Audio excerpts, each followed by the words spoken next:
আমার বিশ্বাস হচ্ছে আল্লাহ ছাড়া আর কোনো উপাস্য নেই।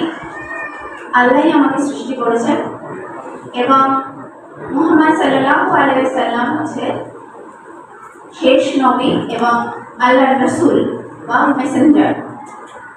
এই বিষয়টাও আগের বক্তৃতায় অনেক স্পষ্ট হয়ে গেছে যে মেসেঞ্জার বা আল্লাহর রাসূল মানে হচ্ছে যিনি আল্লাহ যে কথাগুলো মানব জাতির জন্য বলতে চান সেই কথাগুলো যার মাধ্যমে আমাদের কাছে এসছে এবং উনি সর্বশেষ নবী। তার মানে হচ্ছে আমি যদি আল্লাহকে বিশ্বাস করি, আল্লাহর রাসূলকে বিশ্বাস করি, তার সাথে সাথে আমার বিলিফ সিস্টেমে আরও কিছু জিনিস চলে আসে। সেটা হচ্ছে প্রথম যে মানব আদম আলাইহিস সালাম থেকে শুরু করে লাস্ট যে নবী হযরত মুহাম্মদ সাল্লাল্লাহু আলাইহি সাল্লাম, তার মাঝে যত নবী বা মেসেঞ্জার এসেছেন, সেটা নূহ আলাইহিস সালাম হতে পারে, সুলাইমান আলাইহিস সালাম হতে পারে, দাউদ আলাইহিস সালাম হতে পারে, ইব্রাহিম আলাইহিস সালাম হতে পারে, মুসা আলাইহিস সালাম যেটা মোজেস নামে আমরা পরিচিত, ঈসা আলাইহিস সালাম হতে পারে। এই সমস্ত যারা নবী এর আগে এসেছেন তাদের সবাইকে আমি বিশ্বাস করি যে তারা আল্লাহর প্রেরিত রাসূল এবং তাদের সময়ে যে সমস্ত গ্রন্থ এসছে তার মানে হচ্ছে ইনজিল, জাবুর, এই যে গ্রন্থগুলো এবং তৌরাত, তার মানে হচ্ছে বর্তমানে যেগুলোর নাম ওল্ড টেস্টামেন্ট বা নিউ টেস্টামেন্ট বা বাইবেল হিসাবে পরিচিত। তো এই সবগুলোকেই আমি বিশ্বাস করি। তো আমার এই যে পরিচয় যে আল্লাহ আমাকে সৃষ্টি করেছে এবং আমি বিশ্বাস করি যে আল্লাহ একমাত্র আমার উপাস্য, আমি আল্লাহ ছাড়া কারোর উপাসনা করতে পারবো না বা ইবাদত করতে পারবো না।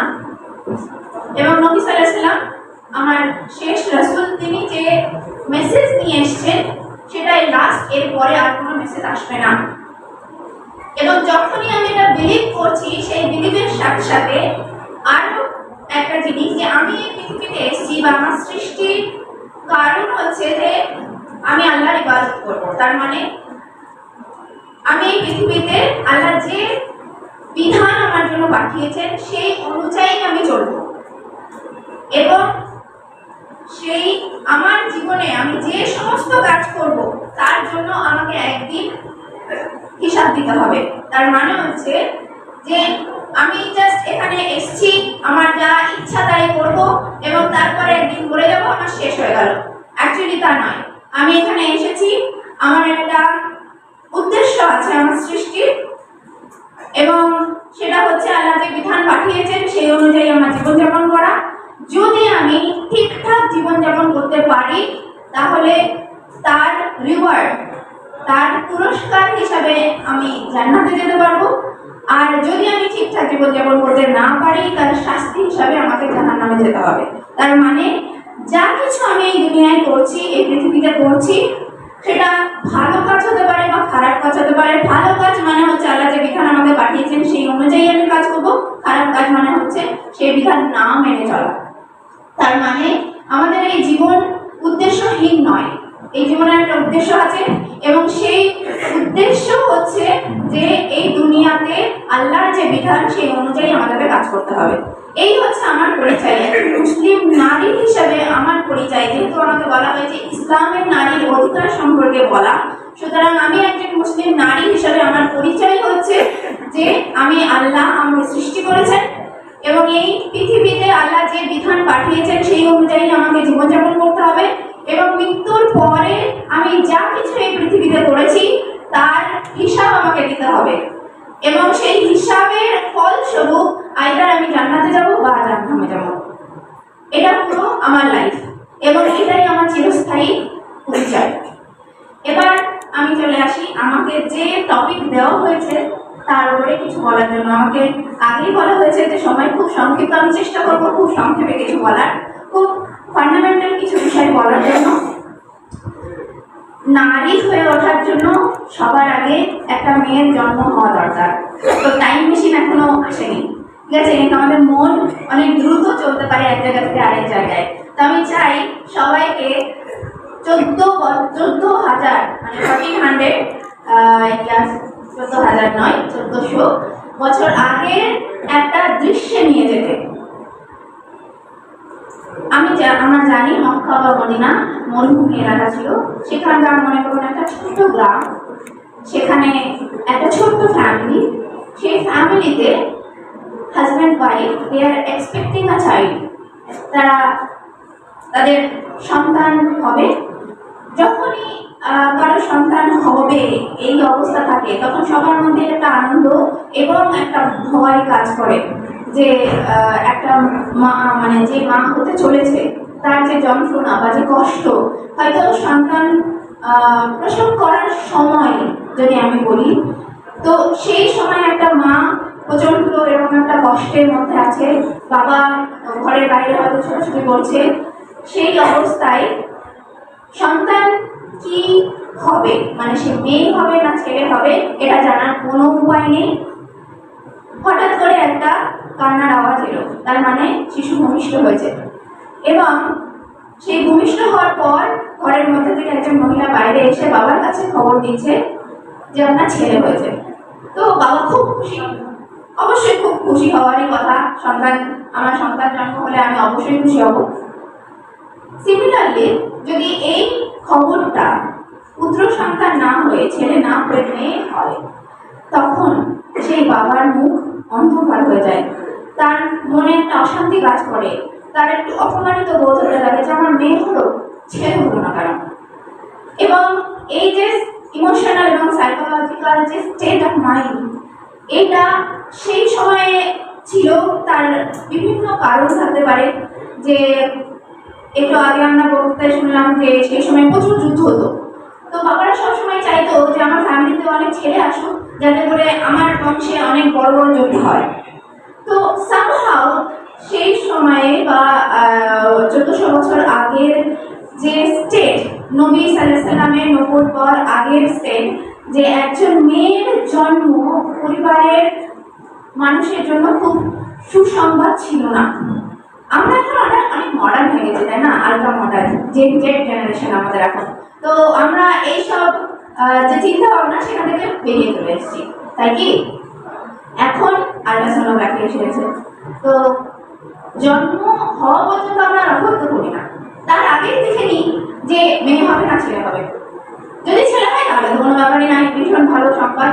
যদি মেয়ে হয় তাহলে কখনো কখনো সেই মেয়ের যে ভ্রূণ, সে এখনো জন্মায়নি, এখনো ভূমিষ্ঠ হয়নি, তাকে গর্ভ অবস্থাতেই হত্যা করা হয়। 1400 বছর আগের যে ছবি, সেই ছবি কিছু পরিবর্তিত অবস্থায় এখনো আমাদের সমাজে আছে। এবং এই যে চিত্র, একটা বাবার যে মেন্টাল কন্ডিশন, সেটা আল্লাহ কিভাবে কোরআনে তুলে ধরছেন, সেটা আমি জাস্ট সূরা আন-নাহলের 2টো আয়াত একটু পড়তে চাই। যখন এদের কাউকে, 2টো আয়াত, এটা হচ্ছে সূরা আন-নাহলের 58 নম্বর আয়াত 58, যখন এদের কাউকে কন্যা জন্ম হওয়ার সুখবর দেওয়া হয়, তখন দুঃখে ব্যথায় তার মুখ কালো হয়ে যায় এবং সে অসহনীয় মনস্তাপে পিষ্ট হয়। 59 আয়াতে বলছে, যে বিষয়ে তাকে সুসংবাদ দেওয়া হয়েছিল তার মনের কষ্টের কারণে সে তার জাতির লোকদের কাছ থেকে আত্মগোপন করে থাকতে চায়। ভাবতে থাকে সে কি এই সন্তানকে অপমানের সাথে রাখবে না তাকে মাটিতে পুঁতে ফেলবে। জেনে রাখো, কন্যাদের নিয়ে ওরা যা সিদ্ধান্ত করে তা অত্যন্ত নিকৃষ্ট। তার মানে আগের বক্তৃতায় আমরা শুনেছি যে কন্যা সন্তান জন্ম হওয়ার পর অপমানে তারা তাদেরকে জীবন্ত পুঁতে দিত মাটিতে। ইভেন অনেক বড় অবস্থাতে যে শিশু তার বাবার কাছে বারবার জানতে চাইছে, আব্বা তুমি আমাকে কোথায় নিয়ে যাচ্ছ, সেই শিশুকে মাটির মধ্যে গর্ত করে তাকে ফেলে, তাকে চাপা দিয়ে সেই বাবা চলে আসে। কতটা মানসিক ভাবে পাথর হলে মানুষ এই ধরনের কাজ করতে পারে। এখন আমরা শিশুকে মেরে ফেলি না, কাউকে ওভাবে জীবন্ত কবর দিয়ে দিই না, কিন্তু গর্ভ অবস্থায় সেই সন্তানকে আমরা শেষ করে দিচ্ছি। তো চিত্রটা তখন যেরকম ছিল, আল্লাহ তখনকার মানুষের ইমোশনাল বা সাইকোলজিক্যাল স্টেট যেভাবে কোরআনের মাধ্যমে আমাদের কাছে পাঠাচ্ছেন, এখনো আমরা সেই জায়গাতেই আছি। তো একটা শিশু ভূমিষ্ঠ হওয়ার আগে তার অধিকার কি? নারীর অধিকার অনেক পরে। সন্তান জন্ম হয়নি, অথচ তাকে আমরা এতটুকু অধিকার দিলাম না যে সে জন্মায়, ভূমিষ্ঠ হয়। তো এই যে যন্ত্রণা, কষ্ট, সেখানে আল্লাহ তার পরের আয়াতে বলছেন, যারা এই ধরনের কাজ করে, অর্থাৎ কন্যা সন্তান জন্মালে তাদের মন খারাপ হয়ে যায়, তারা তাকে কি করবে বুঝতে পারে না। ইভেন স্ত্রীকে অনেক দূরে কোনো একটা তাঁবুতে রেখে আসে, যে স্ত্রীর কারণে আমি অপমানিত হয়েছি, আমি তার সঙ্গে সম্পর্ক রাখতে চাই না। তখনকার দিনেও সেটা ছিল, এখনকার দিনেও সেটা আছে। আল্লাহ বলছেন পরের আয়াতে যে এই ধরনের মানুষ কখনো বিলিভার হতে পারে না। আমি বিলিভার হিসাবে আমার পরিচয় কি কিছুক্ষণ আগে আমি বলেছি, এই ধরনের মানুষ বিলিভার হতে পারে না, মানে সে বিশ্বাসই করে না যে আল্লাহ আছে, সে বিশ্বাসই করে না যে তাকে সৃষ্টি করা হয়েছে বা কেউ সৃষ্টি করেছে, এবং তার কৃত কর্মের জন্য তাকে একদিন হিসাব দিতে হবে এবং তার পরিণাম তাকে ভোগ করতে হবে। এই যে মানুষটা যে তার সন্তানকে মেরে ফেলছে, সেটা আল্লাহর তরফ থেকে এসেছিল, সে অন্যদের মতোই সৃষ্টি হয়েছিল, কিন্তু তাকে মেরে ফেলা হলো সেই কৃতকর্মের জন্য। সেটা অত্যন্ত জঘন্য এবং ঘৃণ্য কৃতকর্ম, এবং তার জন্য তার হিসাব তাকেই দিতে হবে। এখানে আমাদের মেসেঞ্জার নবী সাল্লাল্লাহু আলাইহি সাল্লামকে একজন ব্যক্তি জিজ্ঞাসা করছেন, নবী সাল্লাল্লাহু আলাইহি সাল্লাম বলছেন সাহাবীদের সঙ্গে বসে বা তার কম্পেনিয়নদের সঙ্গে বসে যে একটা মেয়ের কি গুরুত্ব। তিনি বলছেন যে যে ব্যক্তির 3টি কন্যা সন্তান হবে, মানে 3 গার্ল চাইল্ড, 3টে কন্যা সন্তান হবে এবং সে তাদের ঠিক মতো মানুষ করবে এবং ঠিক মতো বিয়ে দেবে, সে জান্নাতে যাবে। তখন অন্য একজন সাহাবী বলছে, হে আল্লাহর নবী, আমার তো 2টো মেয়ে, তাহলে আমার কি হবে? বলছে আপনিও জান্নাতে যাবেন। তখন আরেকজন বলছে আমার তো একটা, তাহলে কি হবে? যেমন আমার একটা মেয়ে, তাহলে আমার কি হবে? বলছে আপনিও জান্নাতে যাবেন। তার মানে হচ্ছে যে জাহান্নামের আগুন থেকে বাঁচার যে উপায়, সেটা হচ্ছে মেয়ে সন্তান, কন্যা সন্তান। কেউ যদি মেয়ে সন্তানের বাবা হয় বা মা হয়, তার মানে হচ্ছে সে জান্নাতের রাস্তা খুলে দিচ্ছে। এত বড় তাকে সম্মান দেওয়া হয়েছে, এত বড় তার অধিকার দেওয়া হয়েছে। এবং সন্তান জন্মের পর ছেলে এবং মেয়ে এদের মধ্যে যাতে কোনোভাবে পক্ষপাতিত্ব না করা হয়। তখনকার সময়ে যেমন আমি বললাম যে ছেলেদের সবসময় প্রায়োরিটি দেওয়া হতো, এখনকার সময়েও তাই আছে। মেয়ে সরকারি স্কুলে পড়ে, ছেলে ইংলিশ মিডিয়াম স্কুলে পড়ে। কেন এই ধরনের মানে পক্ষপাতিত্ব, ডিসক্রিমিনেশন? এটা তো বলা হয়নি। ওই মেয়ে ওই দিন হিসাবের দিন বলবে, আপু আমাকে কেন ইংলিশ মিডিয়ামে দাওনি? তাহলে আমি আরো ভালো শিক্ষা অর্জন করতে পারতাম, আমি আরো ভালো জায়গায় যেতে পারতাম, আমার লাইফ আরো ভালো হতে পারতো। তখন আমরা কিভাবে তার সেই প্রশ্নের জবাব দেব? তো কোনো রকম ডিসক্রিমিনেশন নয়। খাবার ব্যাপারে, পোশাকের ব্যাপারে, শিক্ষার ব্যাপারে তাদের ছেলে এবং মেয়ের সন্তানের সমান অধিকার। কোনোভাবে যেন তাদেরকে ডিসক্রিমিনেট না করা হয়, কোনোভাবে যেন কোনো মেয়ে সন্তানের মনে এই দুঃখ না হয় যে আমার ভাইকে যা দেওয়া হয় আমাকে তা দেওয়া হয় না। যদি এইরকম কোনো ইমোশনাল স্টেট তার মধ্যে ক্রিয়েট হয়, তার মানে সেই বাবা বা মাকে হিসাবের দিন কিন্তু প্রশ্নের সম্মুখীন হতে হবে যে কেন আমরা দুটো সন্তানের মধ্যে পার্থক্য করেছিলাম। এবং সেই প্রশ্নের উত্তর কি সেদিন আমরা দিতে পারবো? আমরা দাবি করতে পারি যে আমরা জান্নাতে যাওয়ার মতো অবস্থায় আছি?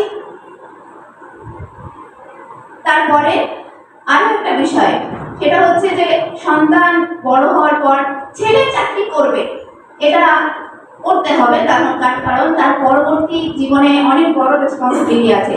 কিন্তু একটা মেয়ে যদি চায় আমি উচ্চশিক্ষা শিক্ষিত হব, আমি চাকরি বাকরি করতে চাই, তাহলে সেই অধিকারও কিন্তু আমাদের কারার কোনো জায়গা নেই। একটা সার্টেন এজের পরে গিয়ে তার উপরে পরিবারের সবাই লোক, শুধু পরিবার নয়, বাবা মা হয়তো তবুও চাইছে যে আমার ছেলে বা মেয়েটাকে পড়াশোনা করায়, কিন্তু সমাজের বাকি লোক বা পরিবারের বাইরের নিকট আত্মীয় যারা, তারা সবাই মেয়েটাকে বিয়ে করানোর জন্য উত্তপ্ত করতে শুরু করে। এত বয়স হলো তোর এখনো বিয়ে হয়নি, আর কবে বিয়ে করবি? বা তার পড়াশোনা বন্ধ করে দেওয়া হয় যে এবার বিয়ের বয়স হয়ে গেছে, তুমি এবার বিয়ে করো না।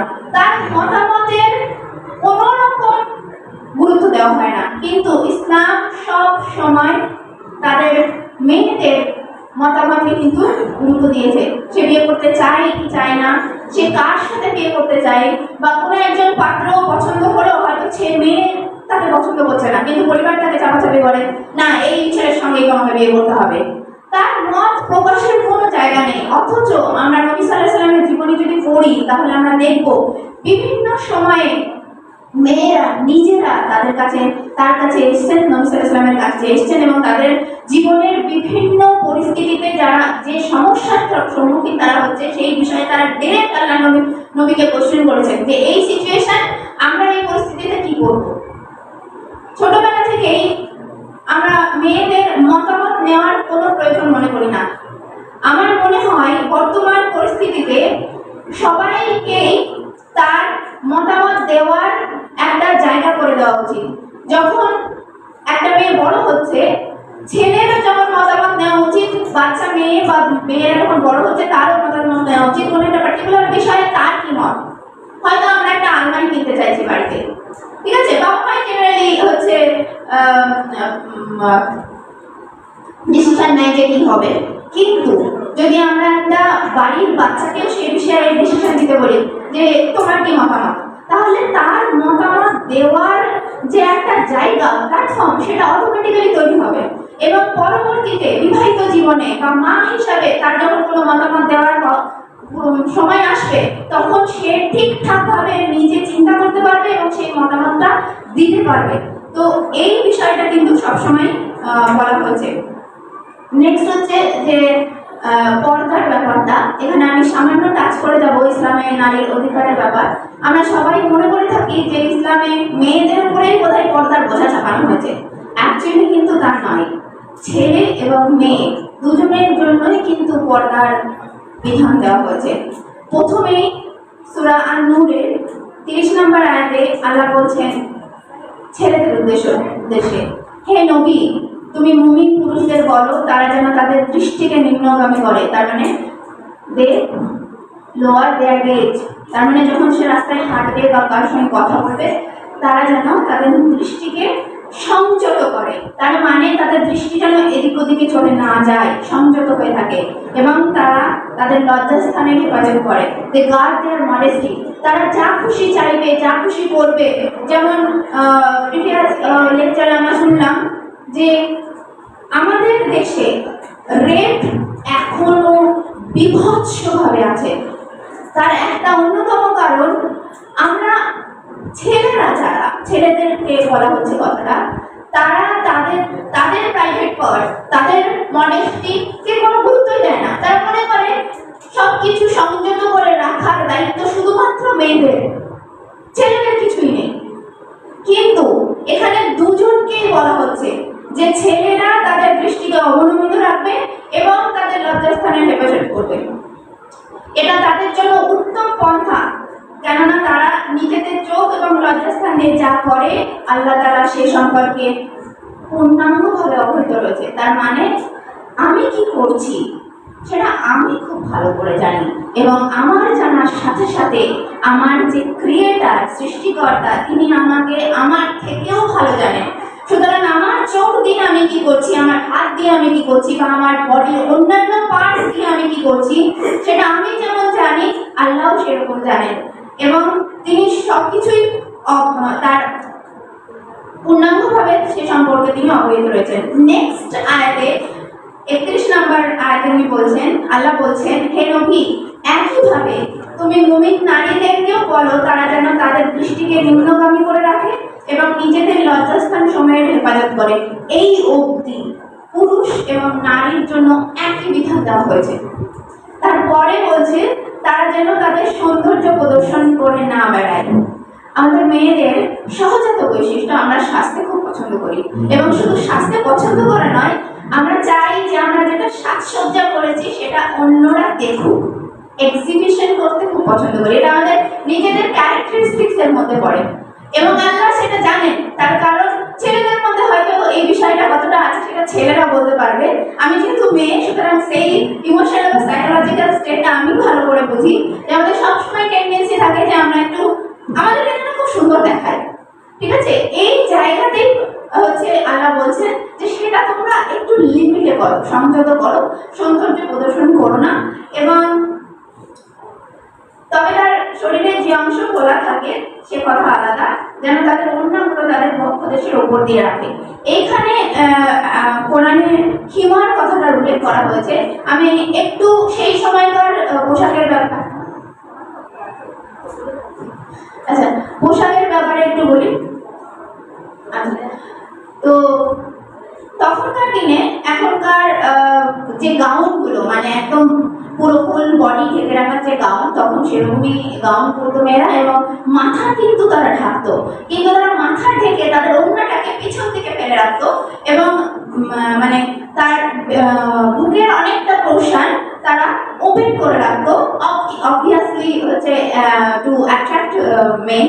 তো আল্লাহ সেই জায়গাতে বলছেন যে তারা যে কাপড়টা পিছনে ফেলে রাখছে সেটা দিয়ে যেন তাদের মুখটাও ঢেকে নেয়। তার মানে হচ্ছে আপনার মস্তক তাদের যেন শুধু হাত এবং মুখ ছাড়া বাকি পোশাকটা যেন তাদের ঢাকা থাকে। তো শুধুমাত্র এমন নয় যে হচ্ছে ইসলামে শুধু পর্দাটাকে মেয়েদের উপরেই চাপানো হয়েছে, এমন নয়, দুজনকেই বলা হচ্ছে, এবং তাদের চোখ এবং তাদের মডেস্টিটাকে গার্ড করতে বলা হচ্ছে। নেক্সট যেটা আসে সেটা হচ্ছে বিয়ে। আমাদের সমাজে বিয়েটাকে আমরা চরম জটিল এবং কমপ্লেক্স করে তুলেছি। তো বিয়েতে প্রথমেই একটা মেয়ে বিয়ে করতে চায় কি চায় না সেটার প্রথম মতামত নেওয়া অবশ্যই করণীয়, যে সে বিয়েতে আদৌ মত দিচ্ছে কিনা। তারপরে একটা আনুষ্ঠানিক মতামতের হিজাব এবং কবুলের ব্যাপার আছে। নেক্সট হচ্ছে যে মোহরানা, ফিনান্সিয়াল একটা ব্যাপার এখানে আছে, যে তারা যখন বিয়ে, কোনো পুরুষ যখন কোনো মহিলাকে বিয়ে করবে তখন সেই মহিলাকে অ্যামাউন্ট অফ মানি তাকে দিতে হবে, সেটা মোহর বলে পরিচিত। কিন্তু কখনো কখনো দেখা যায় সেই মোহর দেওয়া হয়, কখনো কখনো এত বেশি ধার্য করা হয় যে সেটা দেওয়া হয় না ঠিক মতো। তো প্রথমেই এটা যে আমি বিয়ে করতে চলেছি এবং আমার যাকে আমি বিয়ে করে আনছি তাকে একটা সাম্মানিক হিসাবে সেই অর্থ দেওয়া হয়, এবং এটাও একটা সিম্বলাইজেশন আমার মনে হয় যে পরবর্তীতে তোমার যে সমস্ত ফিনান্সিয়াল কস্ট বা এক্সপেন্স হবে তার দায়িত্ব বেসিক্যালি আমার। এবং পুরুষদের উপরে কিন্তু একজন স্ত্রীর আহার, তার বস্ত্র এবং তার বাসস্থান এবং তার অন্যান্য যাবতীয় যে সমস্ত ফিনান্সিয়াল এক্সপেন্স, অর্থ খরচ হওয়ার ব্যাপার, সেগুলো সবই পুরুষের উপরে দেওয়া হয়েছে। নারীর উপরে কিন্তু বা মেয়েদের উপরে, বিবাহিত মেয়ের উপরে কোনো রকম আর্থিক বোঝ বা বোঝা চাপানো হয়নি, যাতে করে যে তার সংসার বা বাড়ির ভিতরের কাজগুলো, তার সন্তান লালন পালন করা বা তাদের শিক্ষার ব্যবস্থা করা বা অন্যান্য বিভিন্ন বিষয়ে মতামত হচ্ছে দেওয়া, এইগুলোর বিষয়ে যেন সে ঠিকভাবে করতে পারে। এখানে কিছু বিষয় আছে, যেমন এখানেও ইসলামের নারীর অধিকারের ব্যাপারে কয়েকটা বিষয় আছে। যেমন নবী সাল্লাল্লাহু আলাইহি ওয়াসাল্লামের নবুয়তের আগে যদি কোনো পরিবারে কোনো ভাই মারা যায় এবং তার স্ত্রী এবং সন্তান রেখে যায়, তো সেই ভাইয়ের যদি অন্য কোনো ভাই থাকে, বাই ইনহেরিটেন্স উত্তরাধিকার সূত্রে সেই ওয়াইফ এবং স্ত্রী মানে তার সন্তানরা তার আয়ত্তে চলে আসলো। মানে সে সেই স্ত্রীকে অ্যাজ এ নিজের স্ত্রী বা বিয়ে করা বা সেই হিসাবে যে আমার ভাই মারা গেছে, তো আমার তার যে স্ত্রী এবং সন্তান তার এখন আমার। এখানে স্ত্রীর কোনো রকম মতামত নেওয়া হতো না যে আদেও সে সেই ভাইয়ের সঙ্গে থাকতে চায় কিনা। তো এই ব্যাপারেও কোরআনে এসছে যে তাদেরকে উত্তরাধিকার সূত্রে তোমরা গ্রহণ করো না। তাদেরও মতামত জানতে চাও যে তারা অ্যাকচুয়ালি তাকে বিয়ে করতে চায় বা না চায়। তো এই ধরনের বিভিন্ন ধরনের বিবাহ সম্পর্কিত বিভিন্ন আয়াত বিভিন্ন সময়ে বিভিন্ন প্রয়োজনে আল্লাহ হচ্ছে আমাদের জীবন বিধান হিসেবে পাঠিয়েছে। এবং কিছু সামাজিক কথা আমি একটু বলি, যদিও এটা ইসলামের নারীর অধিকারের বাইরে পড়ে। সেটা হচ্ছে আজকালকার বিয়েতে মানে মোহরানা আদায়টা খুব বেশি আমরা মানে গুরুত্ব দিই না। তার বদলে বরযাত্রী কতজন আসবে, কন্যাযাত্রী কতজন যাবে, বিয়েতে কি কি জিনিস দিতে হবে, এই যে প্রেশার, একটা চাপ, সেটা একটা কন্যা সন্তান যখন জন্মায় তখন থেকে শুরু হয়ে যায়। আমার মেয়ে হয়েছে, একে তো বিয়ে দিতে হবে, এর জন্য গহনা বানাতে হবে, এর হচ্ছে কোথায় বিয়ে দেবো, তারা কি চাইবে না চাইবে, এই যে একটা বার্ডেন, এইটার কারণেও কিন্তু অনেক মানুষ চায় না তাদের পরিবারের কন্যা সন্তান জন্মায়। কিন্তু ইসলামে এই ধরনের কোনো বার্ডেন কিন্তু কন্যা সন্তানের পিতার উপরে চাপায়নি। ইভেন বিয়েতে অনুষ্ঠান করার ব্যাপারেও কিন্তু কোনো কিছু বলা হয়নি। অলিমা অনুষ্ঠান করার কথা বলা হয়েছে কিন্তু ছেলের বাড়িতে, এবং কোন রকম এই যে মোহরানা বরঞ্চ ছেলে মেয়েকে দেয়, মেয়ের কিন্তু কোনো কিছু ছেলেদেরকে দেওয়ার কোনো কথা বলা হয়নি। রিলিজিয়ান অ্যাকচুয়ালি আমাদের সাপ্রেস করছে না।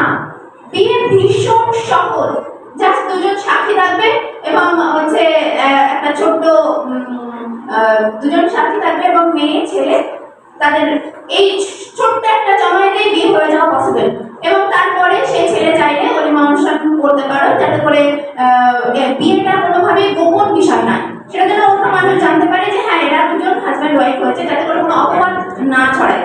কিন্তু আজকালকার যুগে যেটা সমস্যা, সেটা হচ্ছে বিয়ের আসল উদ্দেশ্যের তুলনায় অন্য সমস্ত জিনিসগুলো অনেক বড় হয়ে যাওয়ার ফলে মানুষ লোন করে বিয়ের ব্যবস্থা করছে, যেটা ভীষণই খারাপ। আল্লাহ নবী সাল্লাল্লাহু আলাইহি ওয়াসাল্লাম এখানে বলছেন যে সেই বিয়ে সব থেকে কল্যাণময় যেখানে খরচ সব থেকে কম হয়।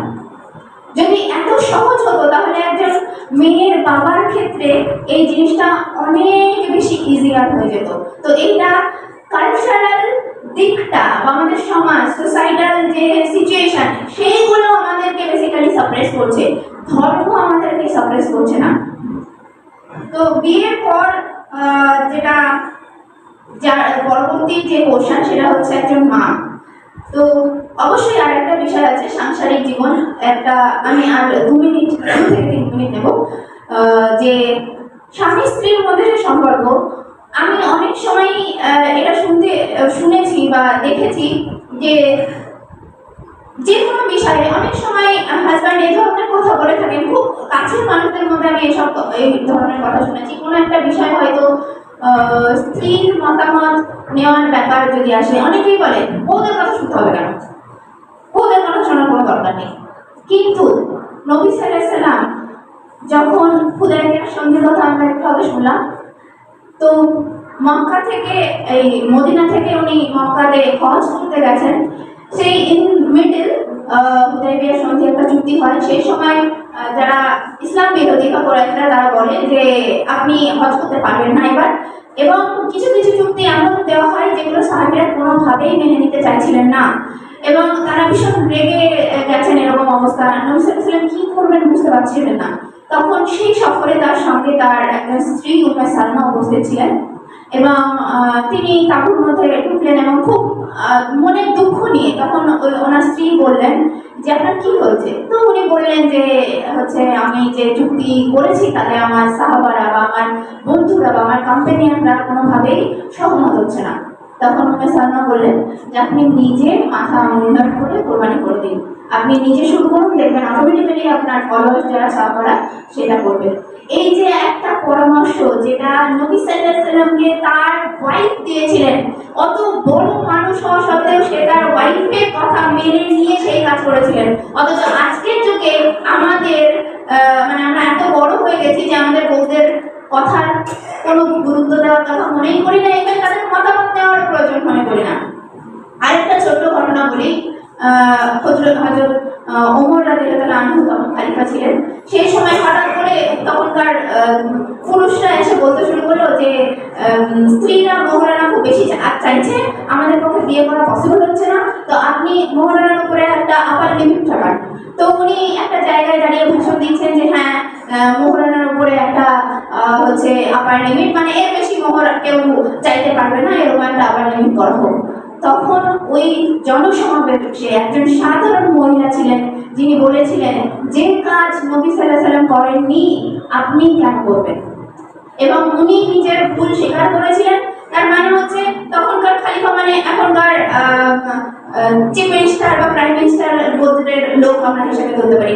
আমাদের সাধারণ মানুষদের তাদের কোনো সিদ্ধান্তের ব্যাপারে কতটা মতামত প্রকাশ করার ক্ষমতা আমাদের আছে বা তারা কতটা আমাদের মতামত নেয়, কিন্তু সেই সময়ে হচ্ছে মুসলিম মহিলাদের এতটা গুরুত্ব ছিল, এতটা অধিকার ছিল যে সেই সাধারণ মহিলার কথা ওমর রাদিয়াল্লাহু আনহু কিন্তু শুনেছিলেন লাস্ট পর্যায়ে। এবং বলা হচ্ছে যে তোমাদের স্ত্রীদের কাছে যারা তোমরা ভালো তারাই কিন্তু উত্তম, যে তার স্ত্রীর কাছে উত্তম সে হচ্ছে আমার কাছে উত্তম। এবং এটা কিন্তু ভাইস ভার্সা, ঠিক আছে? শুধু এমন নয় যে আমি যদি মানে আমার কাছে যদি আমার স্বামী ভালো হয় তার মানে সে উত্তম, এবং আমার ব্যাপারে সেরকম কোনো ব্যাপার নেই তা নয়। একজন স্বামীর কাছেও যে স্ত্রী উত্তম সে উত্তম বলে বিবেচিত হবে। এবং তারপরে যেটা লাস্ট আমি বলি, আমাকে বারবার ওয়ার্নিং দেওয়া হচ্ছে যে আপনার সময় শেষ হয়ে গেছে, আমি তাড়াতাড়ি কনক্লুড করে ফেলছি যে মা হিসাবে আমাদের যে এখনকার দিনে সিমিলার ওয়েতে মার গুরুত্ব কি, মা হচ্ছে একটা টেকেন ফর গ্রান্টেড পারসন। মানে আমরা মায়ের উপরে রাগ দেখাতে পারি, মায়ের উপরে যা খুশি তা বলতে পারি, একটু সরি বলারও কখনো প্রয়োজন মনে করি না। তারপরে মা কোথায় থাকবে না থাকবে, আমাদের জন্য ঘর আছে, মায়ের জন্য বারান্দা, ঠিক আছে? এই ধরনের বিভিন্ন রকম ডিসক্রিমিনেশন আমরা মা বা বাবার সঙ্গে করে থাকি। তাদের বয়স হয়ে গেছে যখন, তখন তাদের অধিকারগুলো আমরা ঠিক মতো দিই না। তো ইসলামে হচ্ছে একজন সাহাবা এসে নবী সাল্লাল্লাহু আলাইহি ওয়াসাল্লামকে জিজ্ঞাসা করছে আমার উপরে কার অধিকার সব থেকে বেশি? উনি বললেন মায়ের অধিকার। বলছে তারপর মায়ের অধিকার, তারপর মায়ের অধিকার, তারপর বাবার অধিকার। তার মানে হচ্ছে gold medal, silver and bronze all goes to the mother, only সান্ত্বনা পুরস্কার হচ্ছে বাবার। এবং মায়ের পায়ের তলার জান্নাত, মায়ের পায়ের তলায় আমাদের জান্নাত, সেটা পুরুষ বা মেয়ে উভয়ের জন্য। আমার মায়ের পায়ের তলায় আমার জান্নাত, আমার ভাইয়ের জান্নাতও আমার মায়ের পায়ের তলায়, ঠিক আছে? তো মায়েদেরকে সম্মান করা। তো একজন মেয়ে হিসাবে ইনহেরিটেন্স সম্পর্কেও আমার কিছু বলা ছিল, যদিও আমি আর সেদিকে যেতে চাইছি না। ফিনান্সিয়াল যে অপরচুনিটি দেওয়া হয়েছে ইসলামে, মানে আমার উত্তরাধিকার সূত্রে আমার কিছু সম্পত্তি পাওয়ার কথা বিভিন্ন রকম ভাবে আছে। মা হচ্ছে সম্পত্তির অধিকারী হতে পারে, স্ত্রী অধিকারী হতে পারে, বোন অধিকারী হতে পারে, তারপরে মেয়ে অধিকারী হতে পারে। তো এর বিভিন্ন রুলস সূরা নিসাতে আছে এবং মনে হয় সূরা বাকারাতেও কিছু আছে। তো সেই ডিটেলসে আমি যাচ্ছি না। তো একটা বিষয় আমি শুধু বলে যাই যে আমার তো কোনো দায়িত্ব নেই, মানে আমার ভরণ পোষণের দায়িত্ব আমার হাজব্যান্ডের। আমার হাজব্যান্ড যদি না থাকে তাহলে আমার ভরণ পোষণের দায়িত্ব আমার বাবার, যদি বাবা না থাকে আমার ভরণ পোষণের দায়িত্ব আমার ভাইয়ের, যদি ভাই না থাকে আমার ভরণ পোষণের দায়িত্ব আমার ছেলে। এবং যদি আমার বিয়ে হওয়ার পর সামহাও যদি কোনোভাবে উইডো মানে তার স্বামী মারা যায় বা সে হচ্ছে তালাকপ্রাপ্ত হয়, তাহলে সে আবার কিন্তু সিস্টেম ওয়াইজ ফিরে যাবে তার বাবার কাছে বা ভাইয়ের কাছে। তো আমার তো কোনো ফিনান্সিয়াল রেসপন্সিবিলিটি নেই, তাহলে আমার অর্থগুলো কি হবে, আমার যে টাকা পয়সা, আমার সম্পত্তি কি হবে? এখানে আমি বলি বর্তমান মুসলিম মেয়েদেরকে যে আমরা সমাজের জন্য অনেক কিছু করতে পারি। আমার যে সম্পত্তি সেটা কিন্তু কেউ বলবে না যে তোমার সম্পত্তি থেকে আমার দাও, এই অধিকার ইসলামের মুসলিম নারীদের আছে। আমার সম্পত্তি পুরোটাই আমার, মুসলিম নারীর সম্পত্তি পুরোটাই মুসলিম নারীর। তার দেনমোহর থেকে শুরু করে তার ইনহেরিটেন্স সূত্রে পাওয়া উত্তরাধিকার সম্পত্তি কোনো কিছুই কিন্তু কারোর হাত দেওয়ার অধিকার নেই। তো আমরা এই সম্পত্তি দিয়ে স্কুল করতে পারি, ইনভেস্ট করতে পারি, এমপ্লয়মেন্টের জায়গা হতে পারি, স্টার্টআপের বা বিজনেসের ব্যবস্থা করতে পারি। খাদিজা রাদিয়াল্লাহু আনহা নিজেই একজন ব্যবসায়ী মহিলা ছিলেন, তাতে সমাজের সার্বিক কল্যাণ হতে পারে, এটা আমার মনে হয়। তো একজন মেয়ে হিসাবে আল্লাহ আমাদের অনেক অধিকার দিয়েছেন, একজন স্ত্রী হিসাবে আল্লাহ আমাদের অনেক অধিকার দিয়েছেন। এত ছোট জায়গায় এত ব্যাপক কথা বলার মানে খুব কষ্টকর। তারপরে হচ্ছে মেয়ে হিসাবে এবং হচ্ছে মা হিসাবে সমস্ত অধিকারই আমি মোটামুটি বলেছি। তো আমি এইটুকুই বলে আমি সমস্ত মায়েদেরকে এবং এখানে উপস্থিত সবাইকেই আহ্বান করবো, যাতে ইসলামে নারীর যে অধিকার দেওয়া হয়েছে সেই সম্পর্কে আপনারা পড়ুন, জানুন এবং সচেতন হোক, যাতে করে আমরা সেই যে হিসাবের দিন সেখানে যেন ঠিকঠাক আমাদের ভালো কাজের হিসাব দিতে পারি এবং আমরা যেন জান্নাতে যেতে পারি।